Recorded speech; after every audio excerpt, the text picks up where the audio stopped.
guys, welcome back to another video of Ashrita Vlogs. ఈరోజు వచ్చేసి నేను వాటర్మెలన్ ఐస్ క్రీమ్ చేస్తున్నాను అనమాట.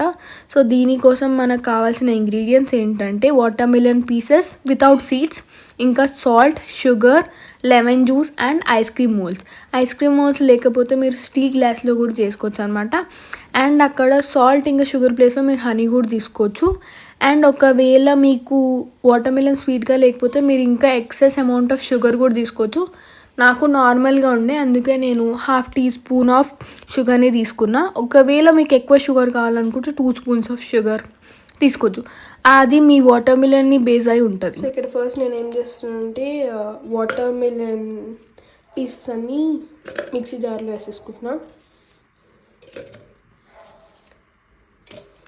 వాటర్మెలన్ పీసెస్ అన్నీ వేసాక నేను లైక్ లెమన్ జ్యూస్ వేస్తున్నాను. నేను ఓన్లీ హాఫ్ లెమన్ స్క్వీజ్ చేసా, ఫుల్ యూజ్ చేయలేదు, ఓన్లీ హాఫ్.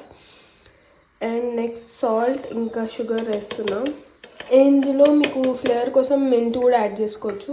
నాకు వద్దనుకు నేను యాడ్ చేయడం లేదు. సో దీన్ని ఇప్పుడు బ్లెండ్ చేద్దాం. ఇక్కడ బ్లెండ్ చేసుకున్న తర్వాతకి మనం దీన్ని ఫిల్టర్ చేయాలన్నమాట. ఫిల్టర్ ఎందుకు చేస్తాము అంటే దాంట్లో ఉన్న పల్ప్ అంతా రిమూవ్ చేయడానికి, ఎక్సెస్ ఆఫ్ పల్ప్ని రిమూవ్ చేయడానికి మనం ఇక్కడ ఫిల్టర్ అనేది యూస్ చేస్తాం. సో వాటర్మెలన్ జ్యూస్ని ఎక్స్ట్రాక్ట్ చేసిన తర్వాతకి మోల్డ్స్కి పోసుకోవాలన్నమాట.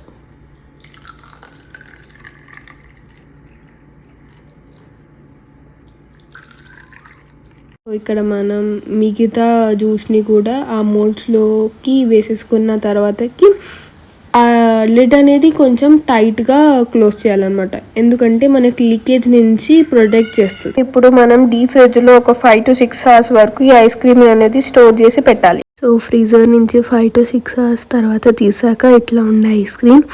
అండ్ నాకు అవి చూస్తుంటేనే చాలా టెంప్టింగ్గా ఉండే. సో నేనైతే చాలా ఎంజాయ్ చేసుకుంటూ తిన్నాను అనమాట. లైక్ దీనికైతే నేను 10 on 10 ఇచ్చేస్తా.